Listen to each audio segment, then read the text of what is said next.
اگر بچوں کو یہ احساس ہو کہ بڑی کوشش کی اور ان کی دعائیں قبول نہیں ہو رہی تو وہ بچوں کو کیسے سمجھائیں؟ بچوں کو یہ بتانا چاہیے کہ یہ جو دنیا ہے یہ جد و جہد کی دنیا ہے، اسٹرگل کی دنیا ہے۔ اس کو خدا نے امتحان کے لیے برپا کیا ہے۔ یہ جزا اور سزا کی دنیا نہیں ہے۔ اس میں جزا اور سزا اگر ہوتی ہے تو وہ ثانوی ہے، سیکنڈری ہے۔ اصلاً یہ آزمائش، امتحان، اسٹرگل اور جد و جہد کی دنیا ہے۔ تو ہر بچے کو یہ تعلیم دینی چاہیے کہ اس نے جد و جہد کرنی ہے۔ اس جد و جہد کے کبھی نتائج نکلیں گے، کبھی نتائج نہیں نکلیں گے۔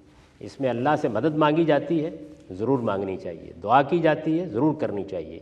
اللہ نے بہت سے معاملات میں یہ طے کر رکھا ہوا ہے کہ میرا بندہ مانگے گا تو میں دوں گا، تاکہ بندے کا ایک زندہ تعلق اپنے پروردگار کے ساتھ قائم رہے۔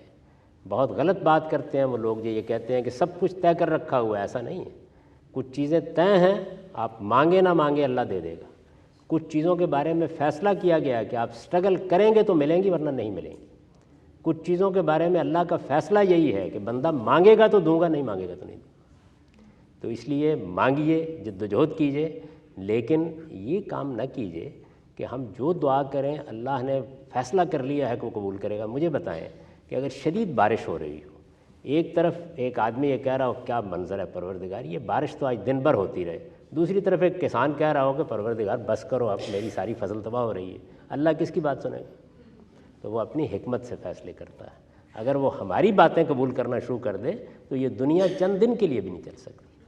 تو اس لیے دعا کیجیے، اللہ سے درخواست کیجیے، اگر وہ چیز ہمارے لیے موزوں ہوگی، مناسب ہوگی، اللہ تعالیٰ ضرور عطا فرمائیں گے، نہیں ہوگی تو اس کا اجر ہمیں قیامت میں مل جائے گا۔